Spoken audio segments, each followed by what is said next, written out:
नमस्कार दोस्तों, कल्पना कीजिए कि एक युवा जिसने कॉलेज छोड़ दी, अपने ही बनाई गई कंपनी से निकाल दिया गया और जिसने मौत के करीब जाकर जीवन का सबसे बड़ा सत्य खोजा।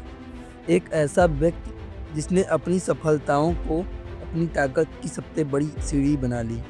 जी हाँ, यह कहानी केवल तकनीक की नहीं बल्कि जुनून, संघर्ष और अंतहीन भावनाओं की है। यह कहानी है उस दिग्गज की जिसने हमें सिखाया कि असंभव कुछ भी नहीं। जब आप इन कहानियों को सुनेंगे, तो आपको महसूस होगा कि जीवन की सबसे बड़ी सच्चाई उन पलों में छिपी होती हैं जिन्हें हम अक्सर अनदेखा कर देते हैं। तैयार हो जाइए क्योंकि जो आप सुनने जा रहे हैं, वह न केवल आपको प्रेरित करेगा, बल्कि आपके भीतर छिपे सपनों को एक नई उड़ान देगा। जी हाँ, यह कहानी एप्पल कंपनी के फाउंडर स्टीव जॉब्स की है। तो क्या ऐसा हो सकता है कि जो बातें उन्होंने अपने जीवन के लगभग 50 सालों में सीखी, वो केवल आप कुछ ही मिनटों में सीख सकते हैं?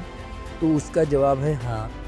स्टीव जॉब्स ने स्टैनफोर्ड यूनिवर्सिटी में एक वर्ल्ड फेमस स्पीच दिया था, जिसमें उन्होंने अपने जीवन का संघर्ष, मेहनत और त्याग यानी कि अपने जीवन की लर्निंग्स को केवल 15 मिनट में अपनी स्पीच के माध्यम से बताया था। इस स्पीच में उन्होंने 3 कहानियों का जिक्र किया और इन्हीं कहानियों के माध्यम से अपने जीवन के अपने अनुभव का साझा किया। स्टीव जॉब्स की पहली कहानी उनके शुरुआती जीवन और सीख पर आधारित है। इस कहानी का शीर्षक था कनेक्टिंग द डॉट्स, यानी कि बिंदुओं को जोड़ना। इस कहानी में उन्होंने बताया कि कैसे उनकी ज़िंदगी के अलग-अलग अनुभव जो उन समय बेमतलब लगते थे, बाद में उनकी सफलताओं का कारण बने। स्टीव जॉब्स का जन्म अनमैरिड पेरेंट्स के घर हुआ था और उन्हें पैदा होते ही एडॉप्शन के लिए दे दिया गया।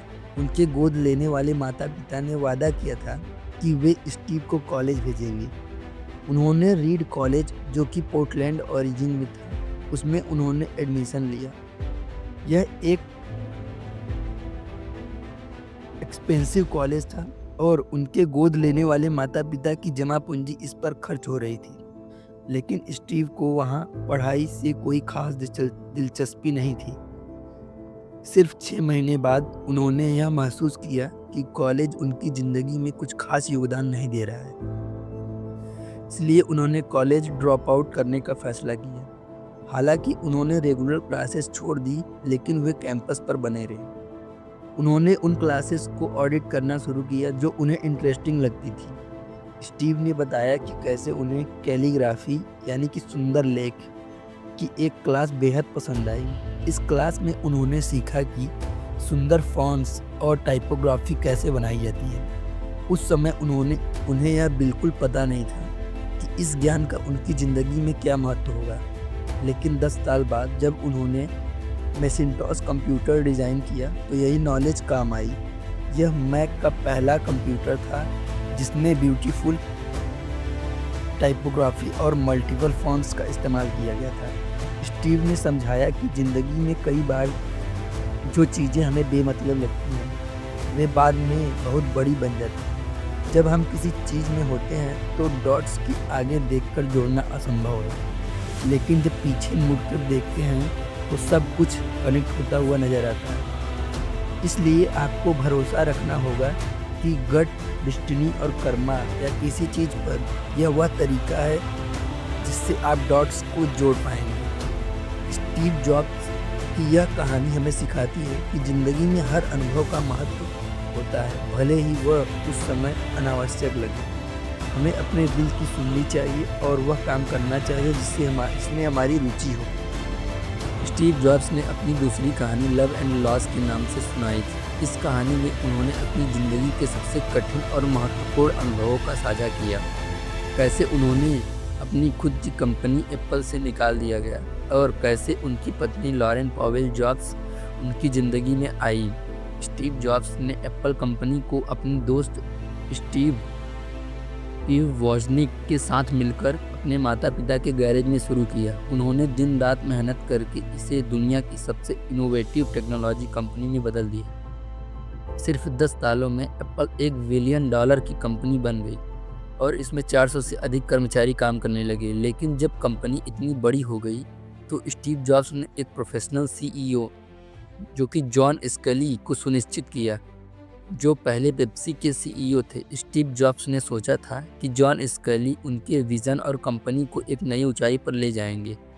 कुछ समय तक तो सब कुछ सही चलता रहा, लेकिन फिर स्टीव जॉब्स और जॉन स्कली के बीच कंपनी के भविष्य को लेकर मतभेद बढ़ने लगे। स्टीव जॉब्स का फोकस हमेशा इनोवेशन और बेहतरीन प्रोडक्ट्स बनाने पर था, जबकि स्कली का ध्यान प्रॉफिट और बिजनेस मैनेजमेंट पर था। 1985 में कंपनी के बोर्ड ऑफ डायरेक्टर्स ने स्टीव के खिलाफ फैसला लिया और उन्हें उनके खुद के बनाए गए प्रोडक्ट्स को हटा दिया। यह उनके लिए ऐसा झटका था जिसे सहना बेहद मुश्किल था, लेकिन यही वह पल था जिसने उनकी ज़िंदगी की दिशा बदल दी। एप्पल से निकाले जाने के बाद स्टीव जॉब्स पूरी तरह टूट गए थे, लेकिन उन्होंने हार मानने के बजाय नए सिरे से शुरुआत की। उन्होंने नेक्स्ट नाम की एक नई कंपनी की शुरुआत की जो एडवांस कंप्यूटर टेक्नोलॉजी पर काम करती थी। इसके दौरान उन्होंने पिक्सल नाम की एक छोटी एनिमेशन कंपनी खरीदी।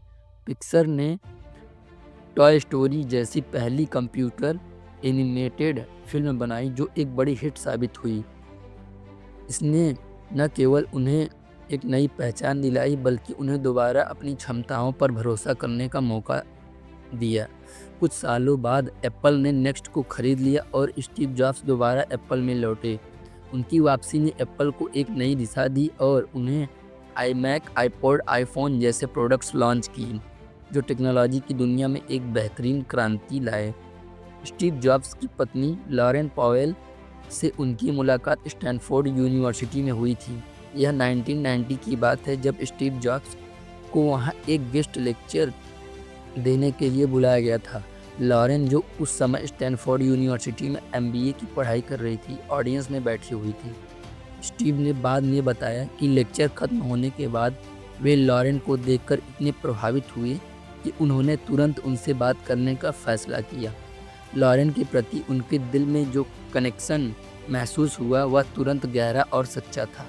लॉरेन पॉवेल के साथ उनके रिश्ते में प्यार, समझ और सहयोग की गहराई थी।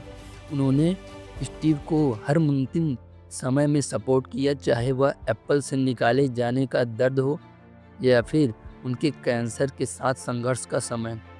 लॉरेन के साथ उनके 3 बच्चे हुए, वे स्टीव के जीवन की सबसे बड़ी प्रेरणा थी।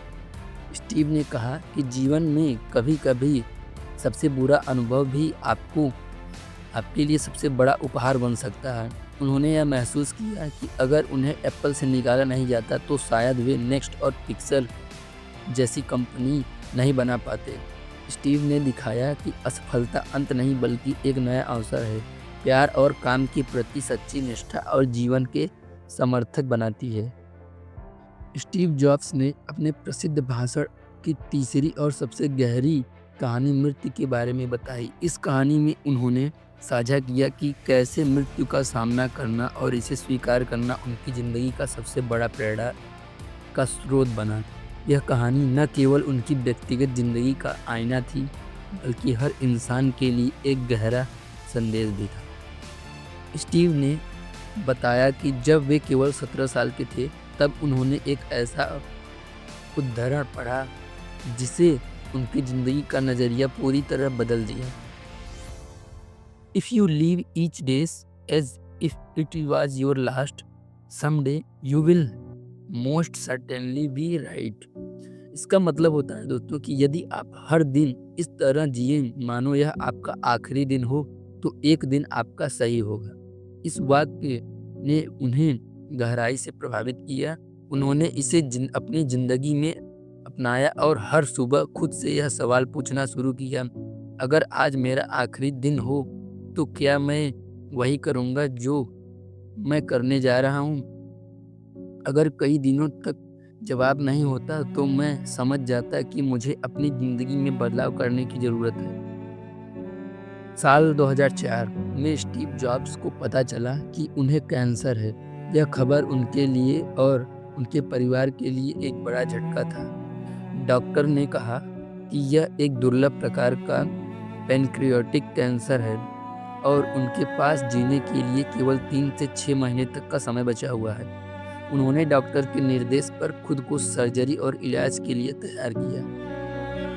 लेकिन बाद में यह पता चला कि उनका कैंसर एक दुर्लभ प्रकार का था, जिसे सर्जरी से ठीक किया जा सकता था। इस तरह स्टीव की जान बच गई। इस अनुभव ने स्टीव को मौत के करीब लाकर खड़ा कर दिया था।